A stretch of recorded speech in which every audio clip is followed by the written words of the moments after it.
happening, guys? Sorry for the delay in the video uploads.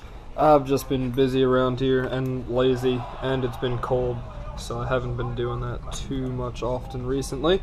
Today though, I'm going to give you a walk around the Grom. I know I just did a video of the FD that I uploaded today, and that was from about a month ago. But today, I'm going to do a walk around of the Grom here. I'd like to get a better camera. As you can tell, my quality is pretty terrible. And maybe start doing some moto vlogs on it. I got this thing, it's a 2017 Grom, mainly just to mess around and stunt on, have fun with, do wheelies, hood rat shit with my friends, you know. So far, it has, I think, 138 miles on it. 146. And yeah, it came with the Fooligan tag on the key ring, and I just kind of left it. When I got this, it was totally stock. So far, it has exhaust, the rear subcage, I guess if you want, or the pegs, rear set, whatever you want to call it. Handlebar risers, KLX 110 handlebars, stiffer clutch springs, and I think that's it. Yeah, no, this is a very fun bike. I've been out on it a handful of times so far. I've been getting better at wheelies. As you can see, I've got my first little bit of road rash on there.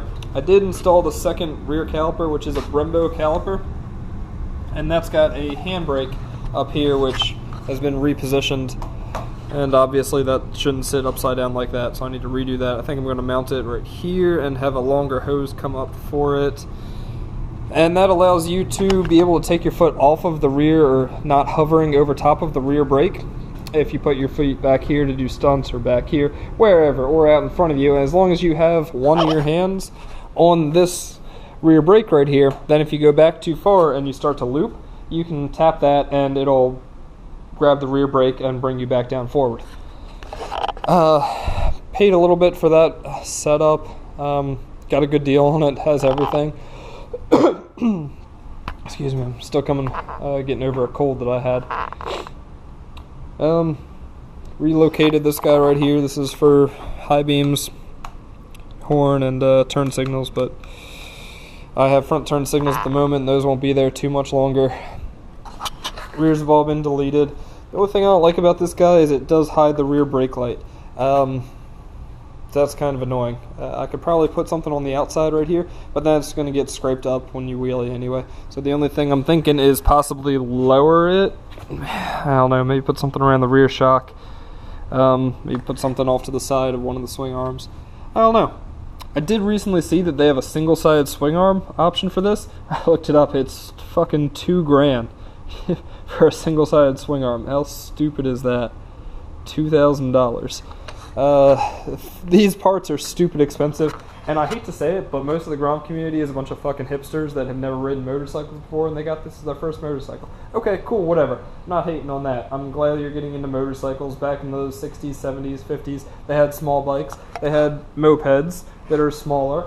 My CB175 that I sold before I started doing videos, that's a starter bike, just like this. I saw a guy recently said he sold this, and he upgraded to a CBR 300. Said not much of an upgrade. He goes, no, it's everything that the Grom should be, but more. I'm like, no, if you want a street bike, you buy a real street bike, like a 600. This is not a street bike. He was comparing the Grom to a 300cc street bike. 300cc street bikes, same as 250s, 500s, they're starter street bikes. This is a starter mini bike, I guess if you will. It can do 60 miles per hour, but very slowly. It takes a while to get there. This is a good bike to get yourself on the roads. Not a lot of power. You know, you're not going to wheelie your ass off and loop it easily. It's a bike to get you on the road, get used to riding on the road, using the clutch, learning how to ride a manual bike, and that's it. It's a glorified scooter, if I'm being honest. What's the difference between that and that? This has a tank top frame now, but the frame loops down and goes around, and the engine's sitting underneath of it. That's on the terms of scooter. This, if you take this off right here, this giant fucking gas tank, pretty much the frame could come up and go up right here, and this would be a scooter. It's got scooter-sized wheels on it. But people are comparing this to a CBR 300, and I think that's fucking stupid. Because you don't get this because you can't afford a CBR 300. You don't get this because the CBR 300 is too much power for you. You get this as a fun toy to ride around town on, bar hop on, stunt on.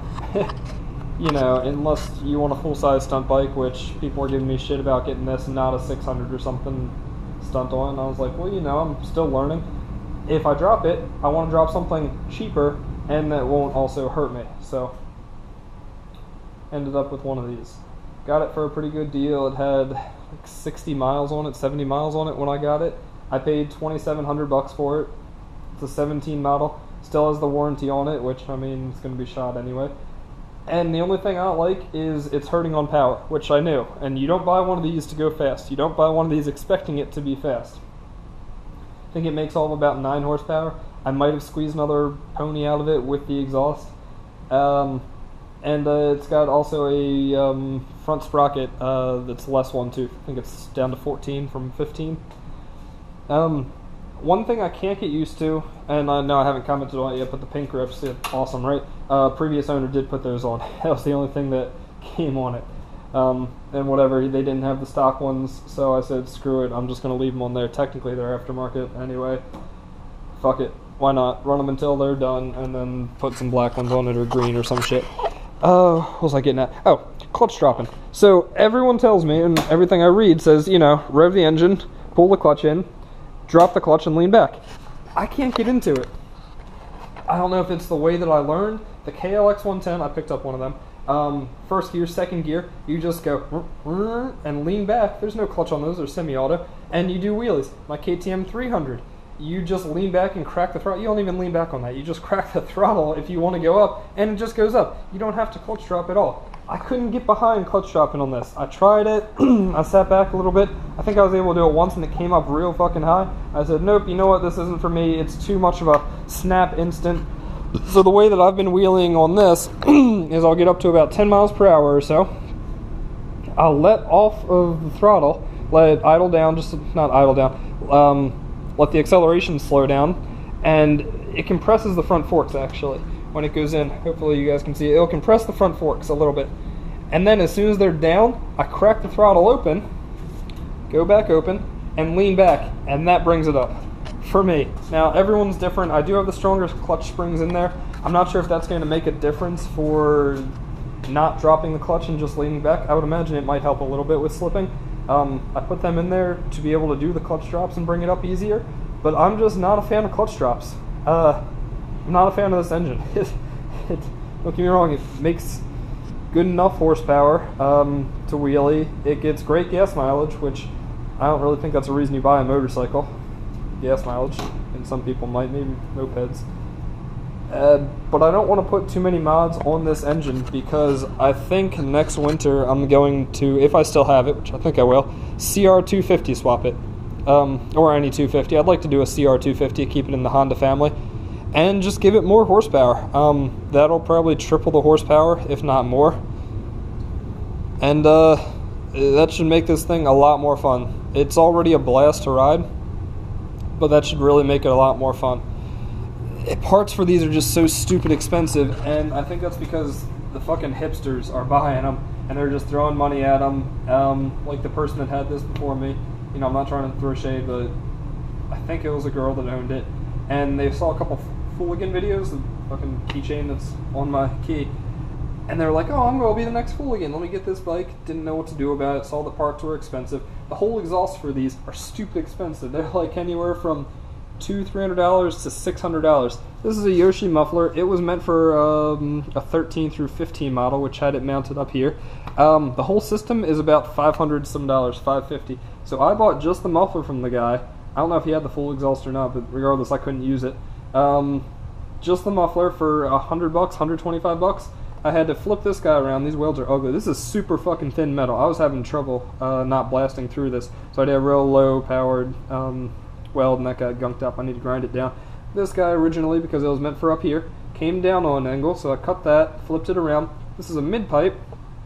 It was actually about yay long or so. I cut that off, And right about here, I don't know if you can get the camera up here, I've just welded that on there.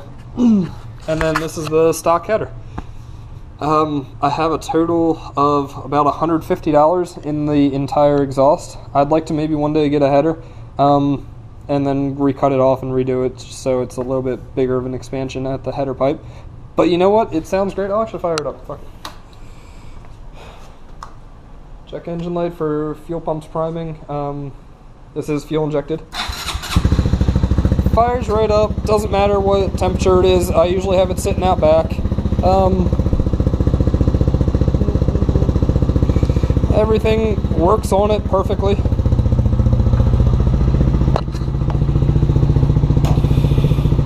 Let's see if we can get some exhaust here.